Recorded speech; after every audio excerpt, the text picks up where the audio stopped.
So we're going to look at using the margin of error, and there's kind of, and the rule of thumb with the margin of error specifically, and there's kind of three cases that go with this. So we'll break it down and take a look at each of them. The first one is if you're just trying to find the margin of error of an event. So similar to what we just did about finding the range with which national might actually be polling at.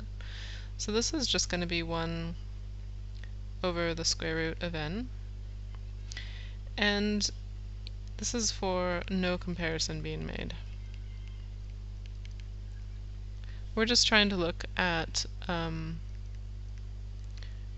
range of values where something actually might be. So here it's just to give the confidence interval, or CI for short, okay, the 95% confidence interval. So if we think about this question, the Labour Party support might be as high as or as low as, how we would fill in those gaps. If you remember, Labour had 29% in the polls. Our limitations say that it's best around 30 to 70%, but 29 is pretty close, so we'll go ahead and use it.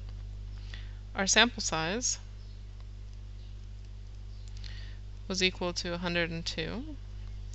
So if I use that, my sample will be 102.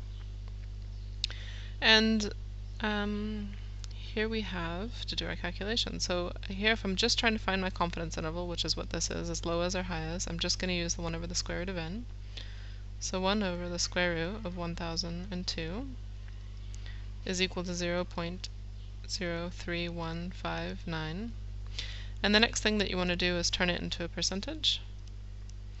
So times it by 100 to get percentage.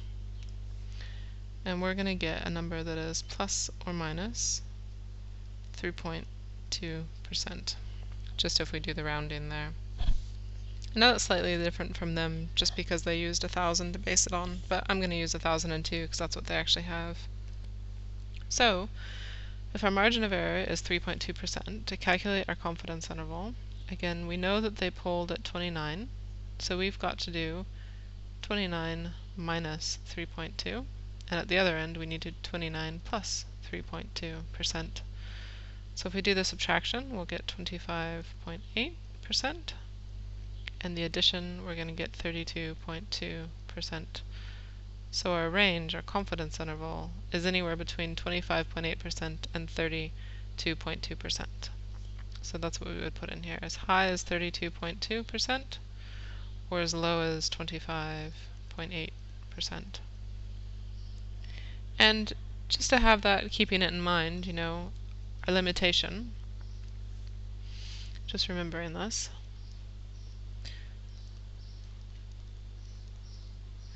that 29%,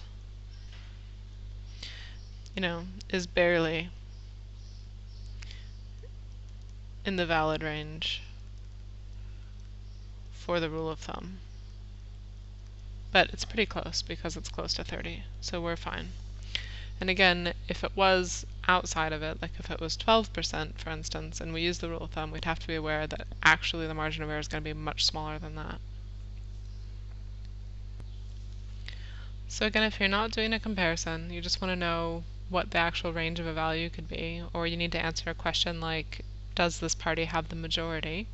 You're looking at just using 1 over the square root of n, and then doing your plus or your minus to get your 95% confidence interval.